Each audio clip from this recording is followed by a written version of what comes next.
Bienvenue dans J'envoie. Je suis Florence Hugui, podcasteuse très en herbe et fondatrice de Filigrane, une société dédiée à la formation et l'accompagnement des adultes ainsi qu'à l'écriture de récits de vie.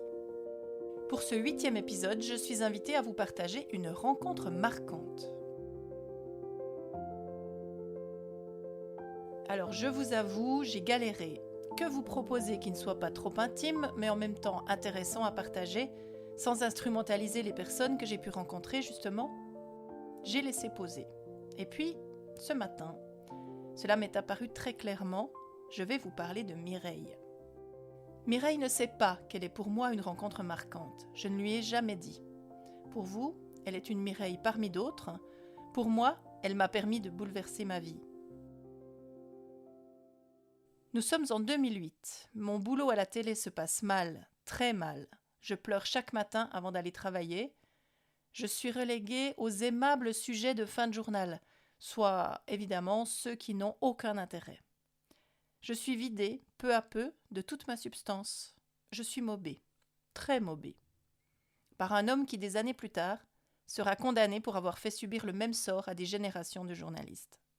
Mais à ce moment, je suis entourée de jeunes loups et quelques louves aux dents longues. Peu sont prêts à se mouiller pour défendre une collègue et sincèrement, je ne l'espérais pas du tout. Moi, je tiens debout toute seule. La vie me l'a appris et je sais que j'en suis capable. Je le veux même. Et c'est ainsi que j'ai fini par craquer.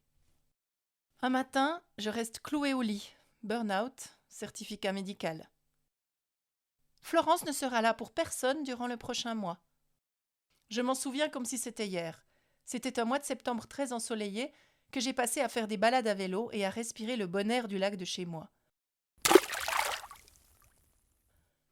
Un mois à recharger des batteries qui n'étaient pas si vides. Dès que je m'éloigne du travail, tout va très vite, très mieux.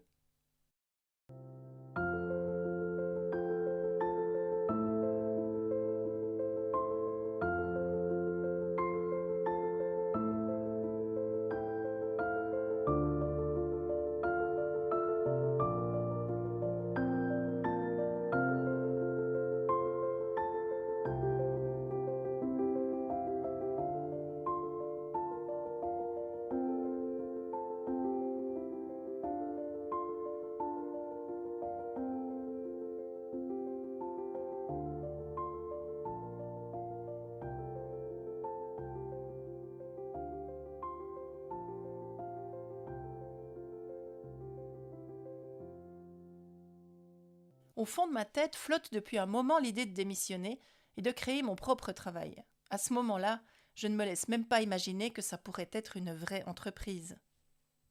Et c'est là que je rencontre Mireille. Longs cheveux bruns, allure modeste, petite voix. Mireille est très calme, très discrète. C'est elle que m'a alloué le service étatique chargé d'orienter les adultes brouillés avec leur trajectoire professionnelle à contours. Les rendez-vous avec Mireille sont gratuits, et c'est là, au départ, le plus grand de leur charme. Pourtant, avec Mireille, je vais réapprendre à me dire que tout est possible, que de me créer un boulot à ma mesure est une vraie lueur dans l'opacité. Avec elle, je pleure pour commencer, puis j'élabore mon projet futur. Je dessine de grandes cartes mentales sans même savoir que l'outil existait avant que je ne l'invente. Elle me suggère des pistes pour gagner un peu d'argent pour commencer, faire des visites de ma ville par exemple. Et c'est avec elle que je vais poser ces 3 pôles d'activités différentes. Ne jamais mettre tous ses œufs dans le même panier.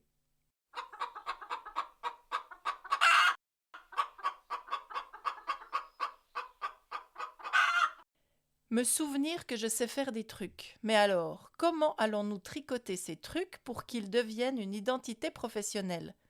Mireille reste calme, tranquille. Elle sait que ça ira. Moi, je m'accroche à son savoir si serein, car c'est avec elle que je suis en train de reconstruire ma vie. Bien sûr, je la veux pour tout de suite cette vie, mais Mireille m'a prévenue. Construire une entreprise, là le mot est prononcé, ça prend 2 ans, voire même 4 ans. Autant dire un voyage de la Terre à la Lune pour moi qui crevote à petit feu dans mon job de rêve qui est, en fait, un bullshit job.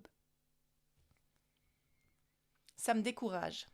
Et puis je me relève, petit à petit, Rendez-vous après rendez-vous. Mireille me redonne le goût.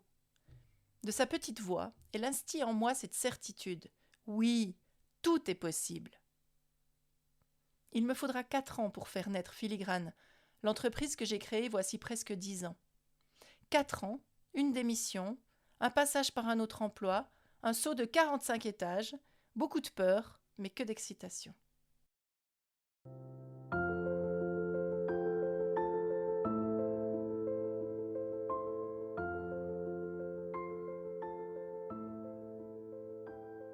Et puis, en juin 2013, l'indépendance, celle dont j'ai tant rêvé et que je chéris aujourd'hui toujours.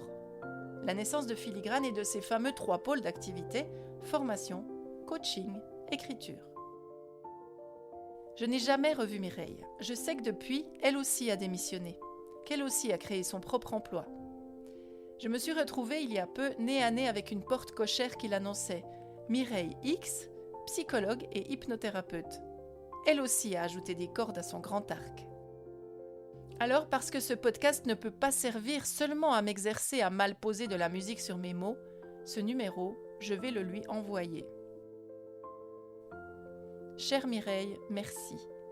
Merci à vous de m'avoir montré que la télé n'était pas une fatalité, que la vie est même bien plus passionnante ailleurs.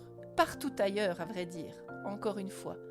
Les filles sages vont au paradis, les autres vont partout ailleurs et surtout où elles veulent.